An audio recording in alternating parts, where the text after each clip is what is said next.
Sa ginanap na 2025 Outstanding Bangko Sentral ng Pilipinas Stakeholders Appreciation Ceremony North Luzon noong Martes, October 7, binigyang diin ng BSP ang kahalagahan ng digitalization tulad na lamang ng Paleng QR program sa pagpapalago ng ekonomiya sa rehiyon. Dalawa pa lamang sa mga bayan at lungsod sa Pangasinan ang kasalukuyang nagpapatupad ng Paleng QR program. Ito ay ang bayan ng Calasiao at lungsod ng Alaminos. Ang Paleng QR ay isang inisyatibo ng BSP na layong hikayatin ang mga manggagawa, mangingisda, mga negosyante, maging ang mga MSMEs na gumamit ng digital payments. Sa pamamagitan ng programang ito, mas pinasimple ang transaksyong na ibibigay sa mga mamimili at negosyante, lalo na sa mga palengke at pamilihan. Bukod dito, makatutulong ito sa pag-iwas sa sirkulasyon ng peking salapi, scam at pagpapalawak ng financial literacy sa mga Pangasinense. Unang-una, yung ganitong activity ng Bangko Sentral ng Pilipinas nakakatulong sa ekonomiya natin sa pamamagitan ng pag-encourage natin sa ating mga MSMEs to adopt technology, digitalization.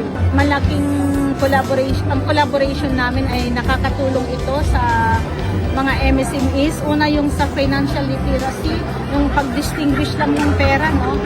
Para ma-avoid natin yung mga fake na pera na iikot sa palengke. Kasabay ng pagpapatupad ng Paleng QR, pinarangalan din ng BSP ang 18 stakeholders mula sa Northern Luzon na nagpakita ng natatanging ambag sa larangan ng financial education, digital banking at community outreach. Marami tayong mga kabataan na talagang gumagamit lahat ng digital payments.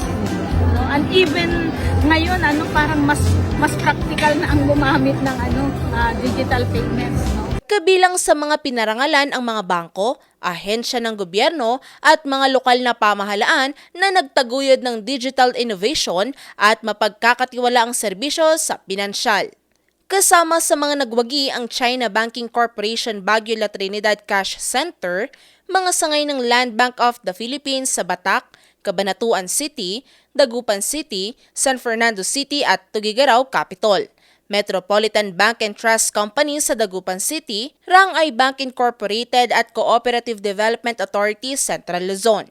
Pinarangalan din ang Department of Information and Communications Technology Region 2, ang mga pamprobinsyang tanggapan ng Department of Trade and Industry sa Bulacan, Nueva Ecija at Cagayan Valley, gayon din ang Bankers Association of Lawag City at Ilocos Norte at La Union Bankers Association, University of St. Louis, Tuguegarao. Plano naman ng BSP at DTI na palawakin pa ang implementasyon ng Paleng QR sa iba pang bayan at lungsod sa Pangasinan at Karatig, Lalawigan upang mas maraming Pilipino ang makinabang at matuto sa paggamit ng mga digital devices and services. Valerie Desmaya, RNG News.